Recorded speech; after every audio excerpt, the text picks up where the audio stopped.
You are now locked into the Live with Brandon Blakeney podcast. Here is your host, Brandon Blakeney. What's up, everybody? Welcome back to the Live with Brandon Blakeney podcast. Of course, I'm your host, Brandon Blakeney, aka Brandon Lee TV, back at it again with another banger for y'all, my friends. So make sure to kick back, relax, and take a ride with me, man. I just had to hop on and do a quick reaction, man. The new AP Women's Basketball Top 25 is out, and we have a new number one. And y'all know I have been singing their praises all year. Notre Dame looks like the most complete team in the country, if I'm being honest. Not any severe weaknesses with this group. And they take the number one spot, man. UCLA drops. South Carolina dropped for the first time out of the top 5 in quite some time. And then on top of that, LSU dropped as well. We know yesterday, South Carolina took that beating from UConn, and it was embarrassing, man. Having the 71-game win streak snapped at home, getting almost 30 balled, and they dropped down to number 6. My thing is, man, come on, bro. My thing is about this whole situation with South Carolina. I want to touch on it a little bit. We're going to talk about the whole poll for sure. But just focuses on that UConn and South Carolina game for a second. So UConn became the title favorites according to ESPN. On top of that, they entered the top 5 back in for this season in the rankings. And like I said, South Carolina just failed, man. South Carolina got straight up embarrassed. And I just don't understand, man. Coach Staley has 2 stallions, 2 thoroughbreds, 2 straight dogs that are coming off the bench. And Joyce Edwards and Malaysia Wiley. I think it's about time they make a change in that starting lineup, man. Like, they need some juice added to that starting lineup. They got to take the shackles off Malaysia Wiley. She has been the only one that's been super aggressive, attacking the cup and putting pressure on defenses in every game. Joyce Edwards is your leading scorer. There's not another team in the country where their starting lineup is being outscored by the bench. And we were praising it and being hype about it, talking about the depth. But it feels like every game the starters get down for South Carolina. Recently, every game they get down. And then the bench has to bring them back, bro. And it's just a bad look, honestly, man. I think it's time, like, Dawn Staley is set in her ways. Respectfully, she got that $25 million and got out-coached in 3 losses so far this season. Gotta think about making a change, in my opinion. For UConn, they showed up, they showed out. And I don't think it was a fluke, man. I told y'all, I felt like AZ Foot was going to be the X factor in that contest, and she came out and lit South Carolina tails up, shot the 3 ball extremely well, got to the cup. Like, Janelle Alfie could definitely be an X factor for UConn as well.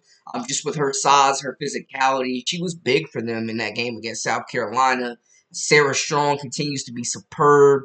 Ashlyn Shade, great player in her own right, shooting the ball. I ain't gonna say great player, let me chill. But she's solid, shoots the ball pretty well for them. I think they did a great job of just spreading it out. Caitlin Chen, like, shout out to her. She did her first time scoring double digits, and I don't know when, had 10.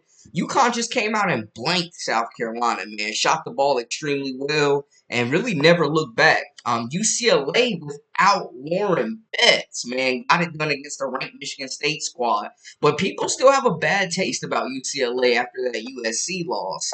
Lauren Betts is currently out injured. She's day-to-day, but hey, Janiyah Barker said, hold my beer. I got this. I got this. And completely stepped up, and I think she had an incredible game for UCLA, got a double-double. She's a player that I think will be very sought after when the WNBA draft comes around and she decides to go pro. Just with her versatility, the offense is coming along. She's a really good defender, runs the floor well, very mobile. But I gotta say, y'all, looking at this list, man, this is the most wide open. This is the most wide open women's college hoops has been, bro. Like, it is absolute madness right now. Looking at that top 5, like, even looking at the top 6, man, there is a potential for any of these top 6 teams to win the national championship.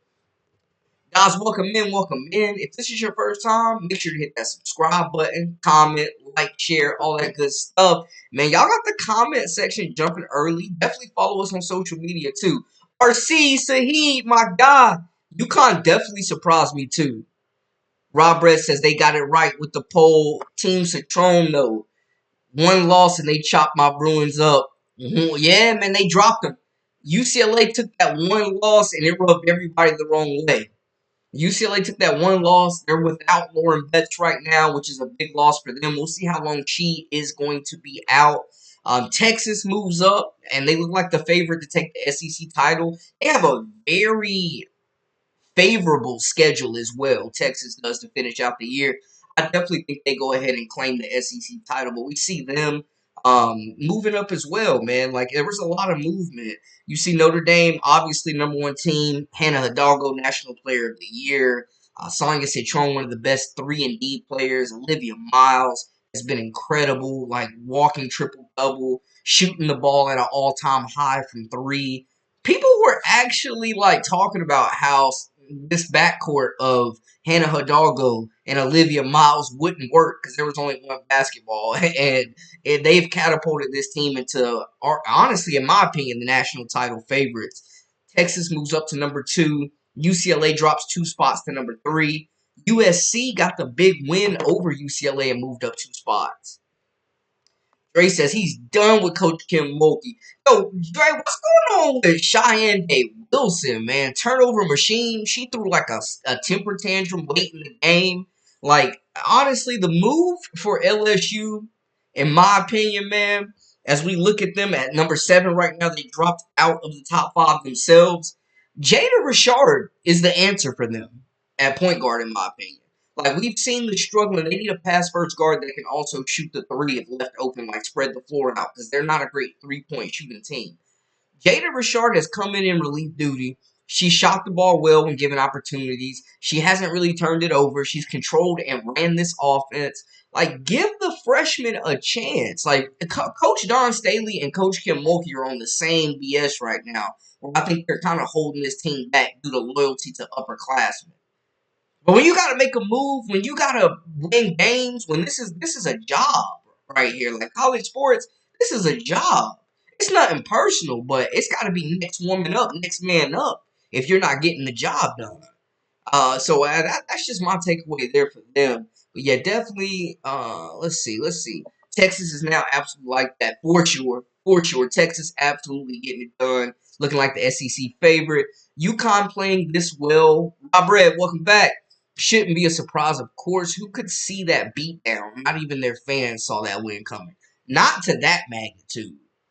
Not to that magnitude. For them to go out and straight embarrass South Carolina on their home floor, beat them by dang near 30, gave them a butt whooping, got us questioning Don Staley and the entire roster.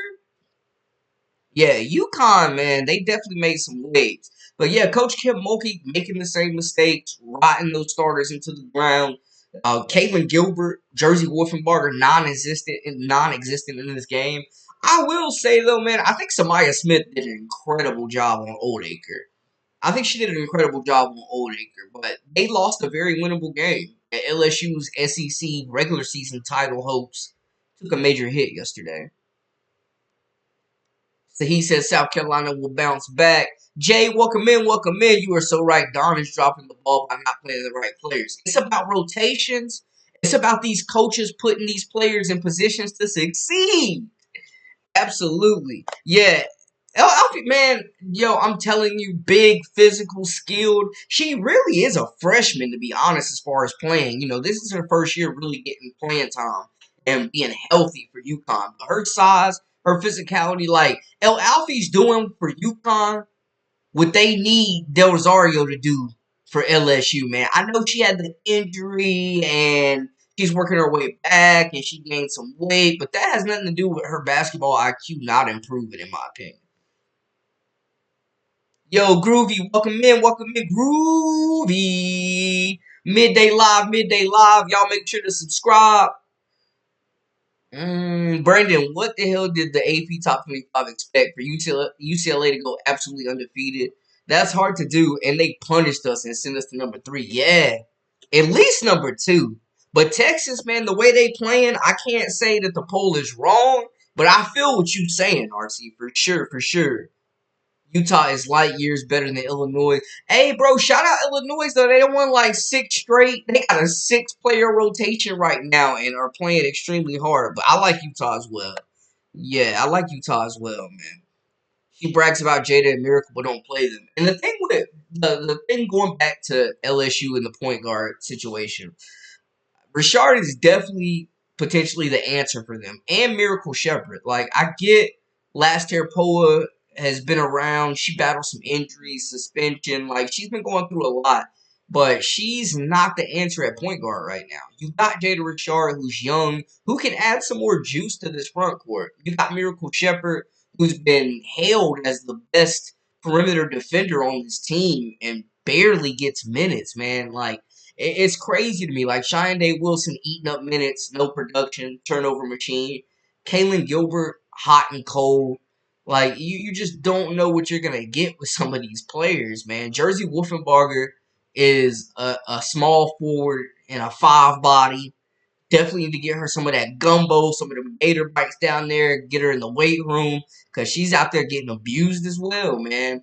LSU has so much talent, but the thing's going to be unlocking the rest of the team. You know what you're going to get from Anissa Morrow. You know what you're going to get from Flau'jae Johnson.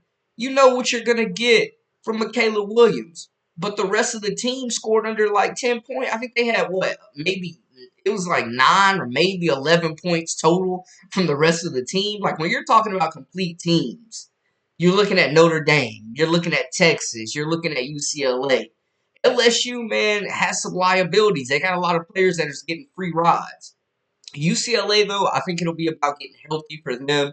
That was cold, though. They got dropped 2 spots for losing to USC, man. But Juju Watkins, I think, has that chance to have that Caitlin Clark type run whenever the NCAA tournament starts, man. Like, Juju Watkins, I think, will take over March. Kiki Riafin, Kennedy Smith is a really good freshman for them as well. They're getting more solid, I guess you could say, point guard play from Heckle and some of these other players. Should SC be at number 6? Is that suitable number? Should they be higher or lower? Or they're still a contender to me and still the defending champs to me? Yeah, I mean, I feel like the 6 is justified. Like, you got to ding them a little bit.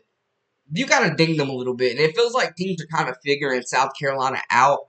There's no Asia Wilson, there's no Camila Cardoso, there's no Aaliyah Boston this year, so they're having to play different. But I think, man, we've been talking about Breezy Hall, Sanaya Fagan, who Don Staley openly admitted she almost benched.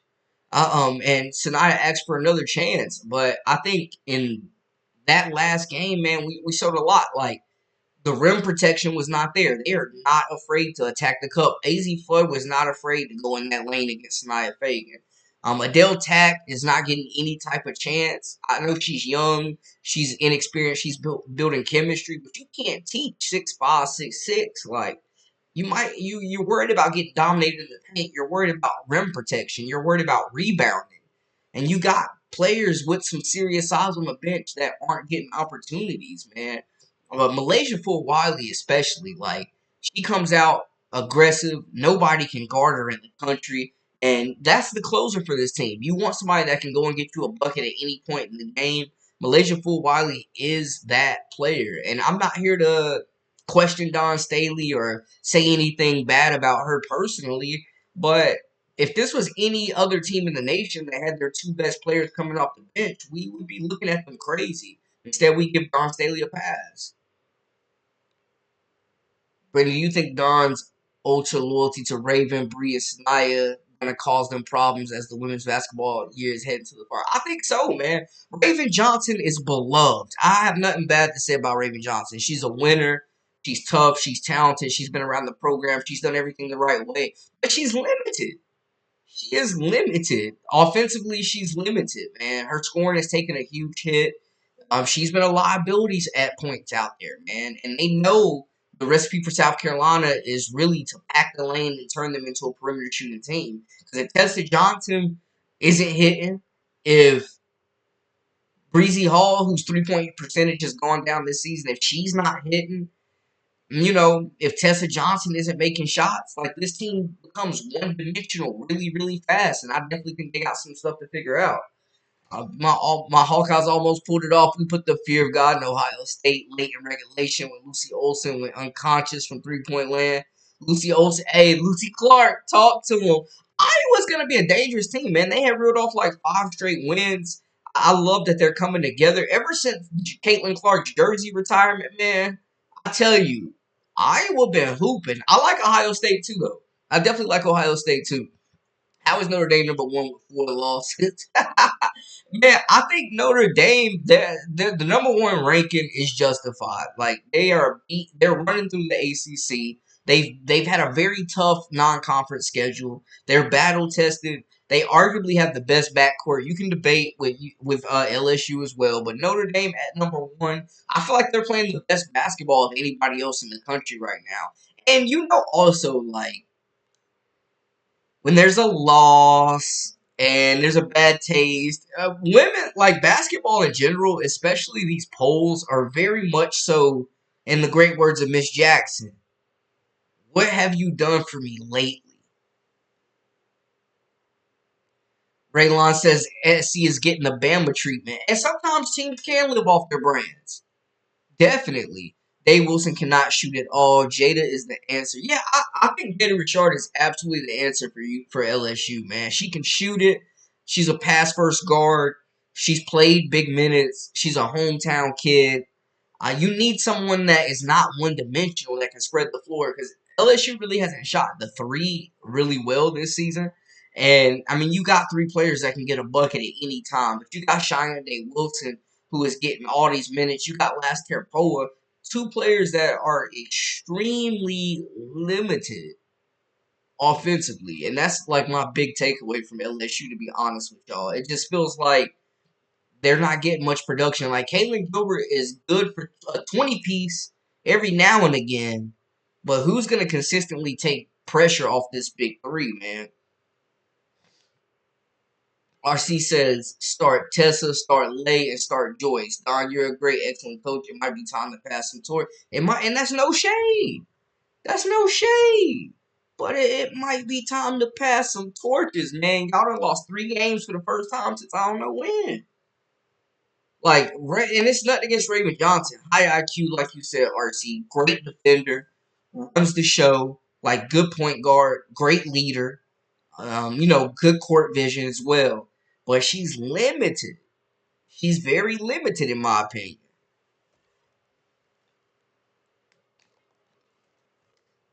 He's very limited in my opinion, but we saw several teams move up. USC, like I said, with the big win over UCLA, like Juju Watkins really has their number. Last year, she lit them up as well.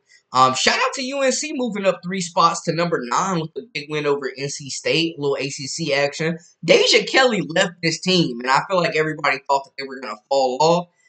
And they just knocked off a top 10 team. So I definitely think, like, on the outside of that top 7, I'll say the top 7. Notre Dame, Texas, UCLA, USC, UConn, South Carolina, LSU. I think those are your tier 1 national championship contenders. But on the outside, Ohio State, Cody McMahon, Jelani Cambridge, like that Ohio State team is physical. They got size. They got a really good point guard. They've got veteran leadership. They can score the basketball. Like, they've been tested. That's an outlier team. Them, UNC, TCU moves up 1 spot back into the top 10. You talk about Haley Van Lith, Sedona Prince, Maddie Connor, like one of the best big 3s who I think are favorites to win the Big 12. That's another team that in March, man, you don't want to see. I've seen some projections that have TCU in like the 3rd, have them as a 3rd seed. Duke moves up. Kansas State, another outlier. And don't forget, man, Duke played at USC, played South Carolina. There we go. Played them really tough. Kentucky dropped 6 spots. They won and they lost, but they've got a big win yesterday, man. It's impressive what we're doing, what we're seeing from Coach Kenny Brooks, Georgia Moore in year 1. Tennessee, Oklahoma, 15 and 16. Oklahoma, after a hot start, has kind of fallen off a bit. But yeah, I mean, honestly, there was a lot of movement. There was a lot of upsets. UConn revived their season with just 1 win. I think there was a lot of surprises. There was some teams that got dinged. UCLA, I think, kind of got done unfairly, but They're still absolutely one of the top three best teams in the country. One or two losses doesn't define them. I think that was cold. They did play a tough, scrappy Michigan State team. I'll tell you that though. And Michigan State pushed them to the brink in that second half. Yeah, Notre Dame is the new number one. How do y'all feel? I'm gonna put a poll up. Poll. Y'all let me know. Like, what are y'all initial reactions so far? I'm gonna be honest, man. I'm not mad at Notre Dame being number one. I'm not mad at Texas climbing the ranks. You know, they beat South Carolina and LSU within days apart of each other. Like, it's crazy to me because another limited point guard, Rory Harmon, cannot shoot the ball to save her life. But another good defender, quick, good court vision, like true floor general running this team. Texas, it might be the worst 3-point shooting team in the country, but you got Taylor Jones, Madison Booker. Like, you can't keep them from the mid range. You can't keep them off the glass. They guard. Like, there's not a team in the country where there's a couple of teams where I'm looking at, like UCLA, Notre Dame. There's not a team in the country where I'm matching Notre Dame up and being like, oh, this is a bad matchup for them. They might have an off game, but nothing feels like a bad matchup for them, though. Do you agree with Notre Dame at number one? Let me know how you really feel.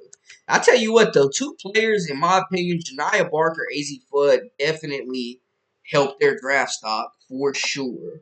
No Lauren Betts, no problem for UCLA, but that's going to be something to monitor. Like, how long is Lauren Betts going to be out? Best player that has been like most productive on both sides of the floor in the Big Ten. Definitely want to see how long Lauren Betts is going to be out. But Notre Dame, I think, man, and y'all let me know. I agree with the number one ranking. I ain't going to lie. I think they have been playing complete basketball. They lacked size last year. They had great guard play. They don't lack size this year. Other teams that are slumping, like you look at UCLA, I'm not really going to be too hard on them. You know, they lost one game, it happens. But looking at it like Texas, peaking at the right time. USC is starting to come together. UConn, peaking at the right time. Notre Dame, peaking at the right time. Those are the winners from last week I'm looking at. Losers, South Carolina, LSU. They got some issues. And the crazy thing is, everybody's talking about the issues these two teams have, but the answers are on their bench if their coaches stop being so stubborn about it. I definitely put them both in the loser bracket, though. Another Kentucky dropped 6 spots after a loss. They got the doors blown off of them as well. Baylor's moving up. Maryland dropped 4 spots. Maryland's been on a losing streak, and we're talking about a team that was in the top 10. Maryland has really started to crash and burn as well.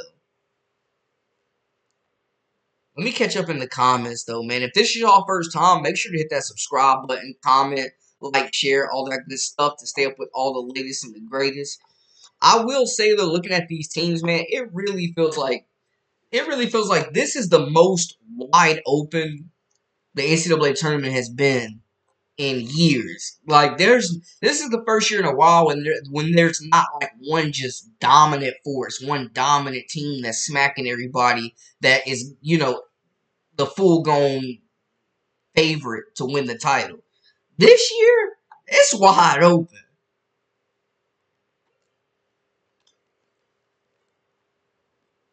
I'm with you. LSU definitely let one get away. They definitely let a major one get away. That would have been a really good win for them. AZ definitely a shooter.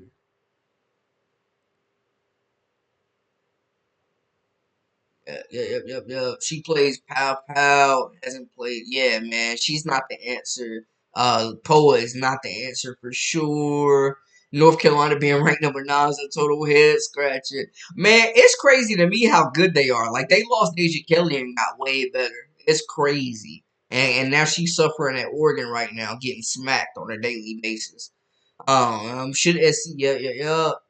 AZ Fudd made me eat crow and maybe take notes of her fantastic play. I haven't been a fan and saw her miss so much time. I said I wouldn't draft her because of injuries, but she showed me a lot. Yeah, I mean, AZ Fudd might have put herself in the conversation as a top 3 pick, man. Like, she also definitely could come back to UConn, though, so that's also something to monitor. But, yeah, 28 points, lighting it up for South Carolina. I felt like She was gonna be the difference maker, the X factor if UConn did pull off the upset, and I got it on wax. Y'all go check the receipts on my page. I talked about this before the game.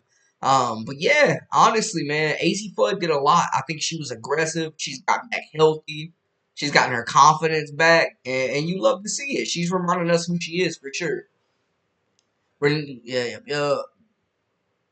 All right, see my heart, man. Them hawk eyes. Let me catch up in the comments. As long as Mulkey don't play Jada at point and use Miracle, LSU not making no Final Four. And it's a shame. It's a shame they about to waste Anissa Morals last year because that big three is out there leaving their heart and souls on the court every single night. Yeah, Ravens, she's got IQ, rebounding, grittiness, playmaking, but just, yeah. When you have a player, when you're playing 4-on-5 on offense, you have a player the defense cannot worry about, it puts pressure on the other players. Notre Dame can pull any game out. I feel like they can, Charles. When you got great guard play in the NCAA tournament, and when you got arguably the player of the year in Hannah Hidalgo, and the comeback player of the year in Olivia Miles, and maybe the most underrated player in the country in Sonia Citron. My thing with Texas though is, man, I don't trust teams that can't shoot the three at all. Like they are one dimensional, but they are making it work with those points in the paint. Texas got to prove they can win out that home stadium before they can get number one. Good thing UCLA we didn't lose to Michigan State. They would have dropped them about 10 more spots. Hey, Michigan State gave them a run though. Michigan State gave them a run. What are y'all's biggest surprises? Yeah, Vandy, man. Shout out to Michaela Blakes though. Maybe the best freshman in the country. Notre Dame, yeah, that beat the best of the best teams. They have been battle tested in that non-conference play. Yeah, so you absolutely right. You absolutely right. Deja Kelly played herself. Deja Kelly played herself. You had it made at Carolina. You had the ultimate green light. You played in a competitive conference.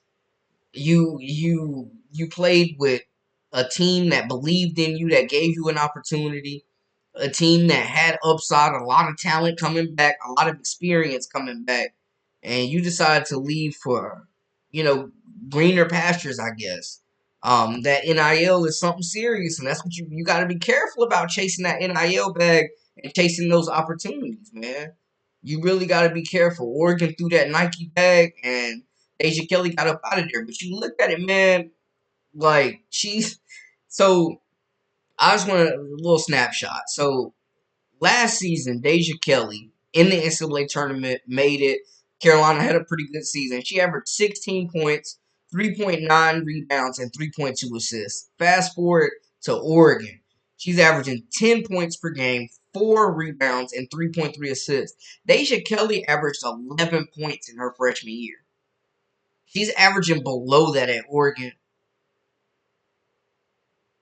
They've been getting smacked all through February. Lost 3 straight at one point. Michigan, Maryland, UCLA dogged them.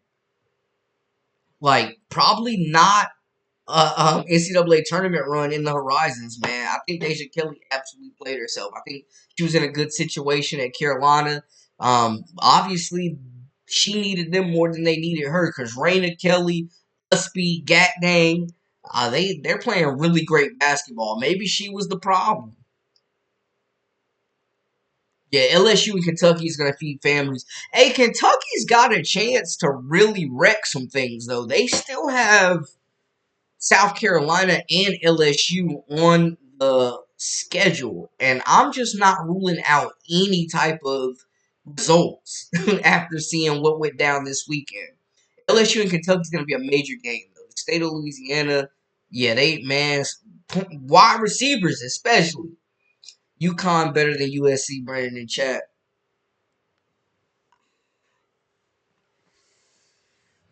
I mean, we saw them go head to head already. But I will say, if UConn comes in playing the way that they played, like at full strength, And they, to be correct, what's crazy is they weren't even at full strength. Like Ice Brady and Morgan Shelley were out of this game. But UConn played with a confidence that we haven't seen from them all season. Like lights out. It was a lot of talk that this team couldn't win the big games. Paige Beckers was disappearing in big games. She was the orchestrator for them yesterday, though. She did everything they needed as far as moving the basketball, pushing the tempo, making the right decisions, rebounding, and getting her shot and being aggressive when she needed to be. LSU versus Texas for the SEC Tournament Championship. Sheesh. Bro, if there was going to be a year that LSU beat South Carolina, I think in the SEC Tournament they got to take their best shot. South Carolina is vulnerable right now. South Carolina is vulnerable right now. This is the best time to play them.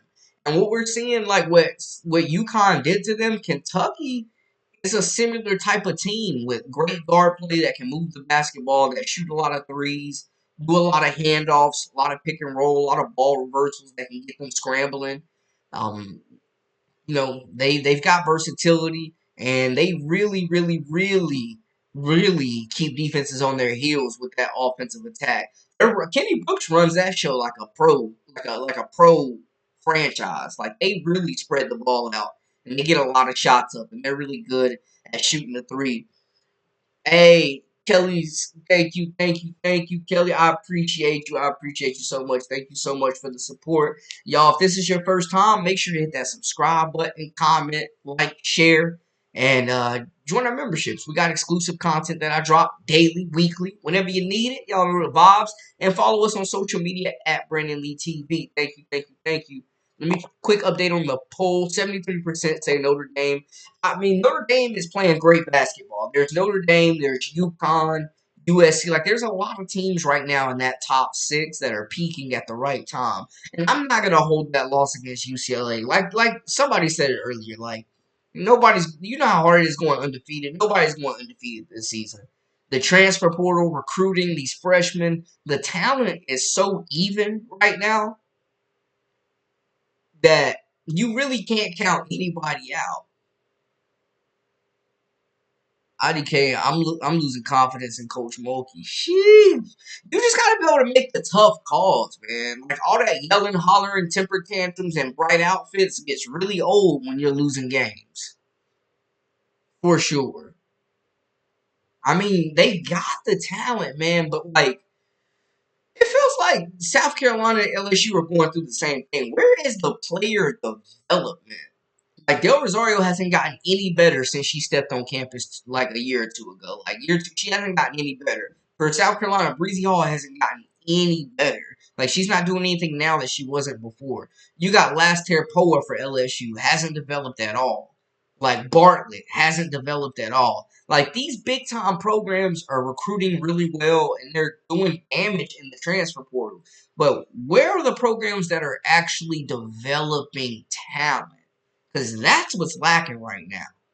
You got a lot of players on both these teams for LSU and South Carolina that are getting free rides.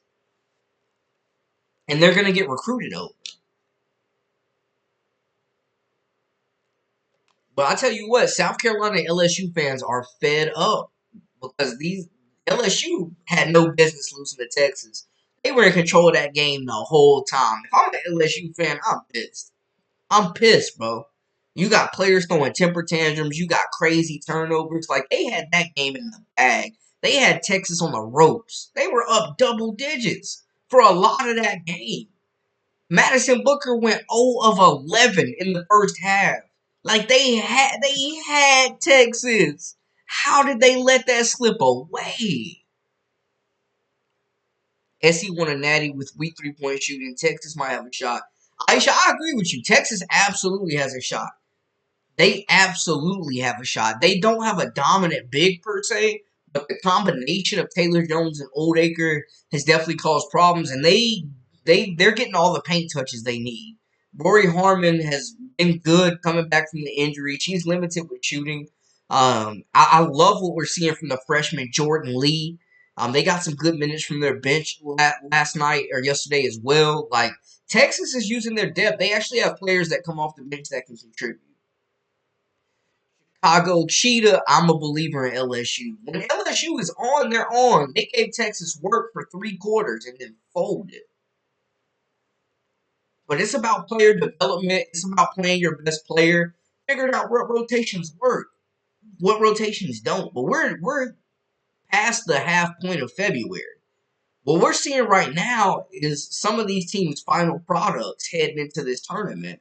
Like, this is the time you want to be playing your best basketball the next couple of weeks, the next month. This is the time where you should already have your rotations established. This isn't time to be trying new things. Like, they should already be established, but some changes need to be made for some of these top teams. No one hits on every recruit. Carolina just didn't get a post replacement for Cardoso. Yeah. I mean, everybody kept saying this front court for South Carolina. I thought Ashlyn Watkins' injury was catastrophic for this season, and we're seeing the impact of that. Adele Tax, Kemba Walker really haven't gotten minutes like that to develop. Chloe Kitts has been inconsistent, but she's also not getting a whole lot of help in the paint. Joyce Edwards and Malaysia Fulwali are your two best players, and they're coming off the bench. Tessa Johnson, the last couple of games, seems like, she's in a shooting slump. Breezy Hall has regressed, no development. Raven Johnson, great player, fan favorite, program pillar. Limited, though. She's super, super limited. I just don't know how you can go another game seeing what Malaysia Fulwali is doing and not put her in the starting lineup. You got your leading scorer in Joyce Edwards as a freshman coming off the bench. Like, it's time. I think it's time to pass the torch. It's time to interject some new blood into this starting lineup. South Carolina right now, this version that we're seeing of South Carolina has been figured out. You push the pace, you shoot the ball well, you get open shots, get them running, transition, push the pace, rebound, pack the paint, limit them to one shot per possession. Make them a perimeter shooting team. You move the basketball. Like, pack the paint, rebound, get back in transition. The key to beating South Carolina, it seems like the last 3 games we've seen it. This version of South Carolina has been figured out. And if they don't make a change, the defending champs will be getting booted out of the NCAA tournament for sure. I love the way Notre Dame is playing. I love the way that UCLA, other than the loss, I want to see when Lawrence Betts comes back. The holy Janiah Barker, the length, the depth. USC's playing good basketball right now. Like, there's a lot of teams that are playing really good basketball that are peaking right now. UConn pretty much changed the trajectory of their season off of 1 win.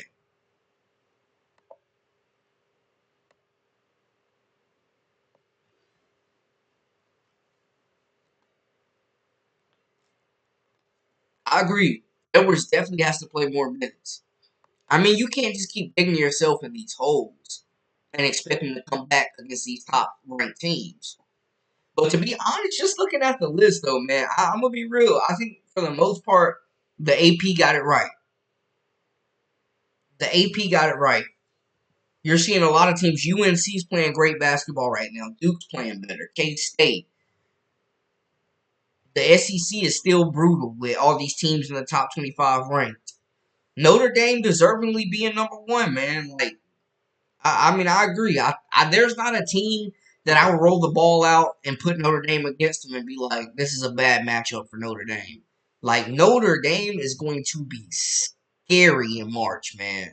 Just so much talent. And then the return of Maddie Westbeld as well. Latu King, the emergence of her. I still think they haven't seen the best of Kate Koval. Like, they're getting a lot of production, man, from other players. It's not just the thing with LSU. They're similar to Notre Dame in the Big Three, but Notre Dame has a really good supporting cast that produces on a nightly basis to take pressure off this team, and they have good point guard play. That's what LSU is missing. They got 3 players that can get a bucket anytime. They've got the best rebounder in the country. They got one of the best ISO players in the country. Taylor Williams, one of the best shot makers in the country. The closer. Flau'jae Johnson with Simone Augustus there has taken her game to the next level, in my opinion. Elite transition player. Shooting a three way better than she has in the past. But the lack of point guard play. And you got Poa out there. You got Miracle Shepherd not getting minutes. You got Caitlin Gilbert. You got Cheyenne Day Wilson, who's a waste of space right now. Like, you might as well go ahead and put Jada Richard in, because she really is the answer for this team, in my opinion, at the point guard spot. You get somebody that can pass first, that can shoot the rock, and spread the floor open, that has just enough offense to where teams have to respect it and not clamp down on this big three. Like, Notre Dame, I definitely think they are a well-balanced, well-oiled machine. And shout out Coach Ivy. This could be the year she gets her first national championship. But I will say, too, this is the most wide open. This is so exciting. This is the most wide open women's college hoops has been in a long time. Like, there are legitimately 6 to 7 teams that could take the national title, realistically. And then you got the outliers like Ohio State, TCU, Carolina, that could make some noise, that could upset some teams.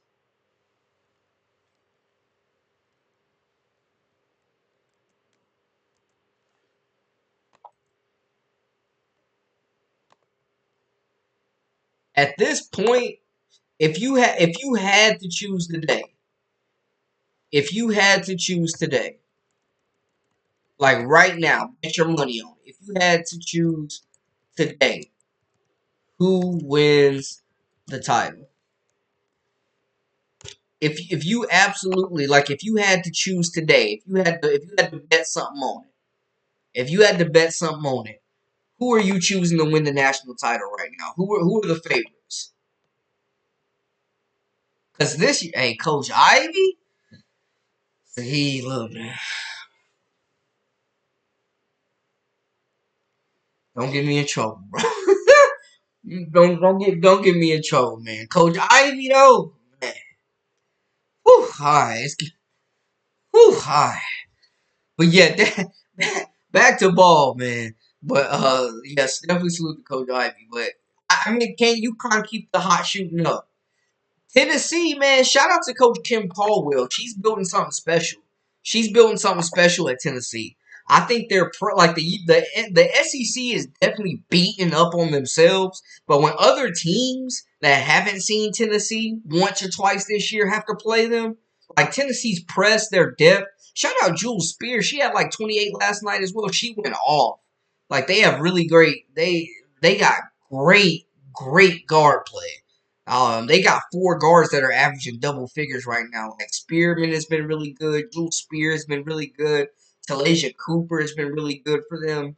Like, Tennessee, man, that press, their length and their depth are definitely gonna bother some teams.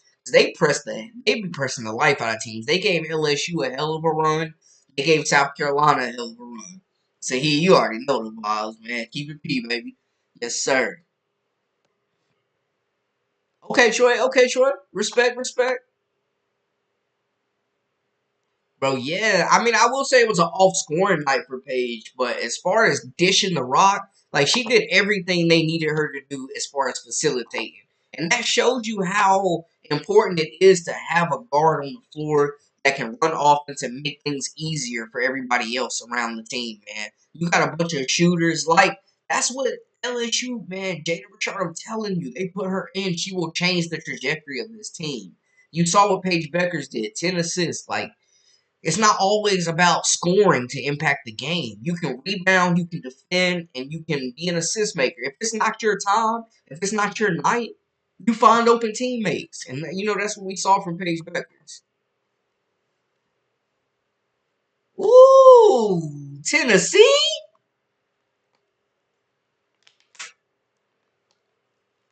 Yeah, Lauren Betts is the best big in the country. She's out with an injury right now, but I love what UCLA has done in the portal.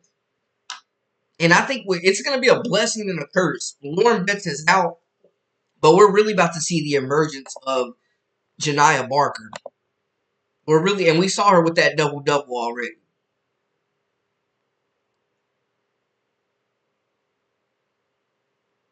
I think Fulwiley will play well at Tennessee. She fit well in their style of play. They talking about Malaysia Fulwiley hitting the portal. There ain't another coach in the country that will be managing for Malaysia Fulwiley the way Don Staley is, man. Yeah, Jada Waiter. They need to put her in the game, man. Stop holding these freshmen back. If they ready, they ready. Like, let the best players play. Put your best five on the court and let them rock out. Period. Put your best five on the court and let them win you some games.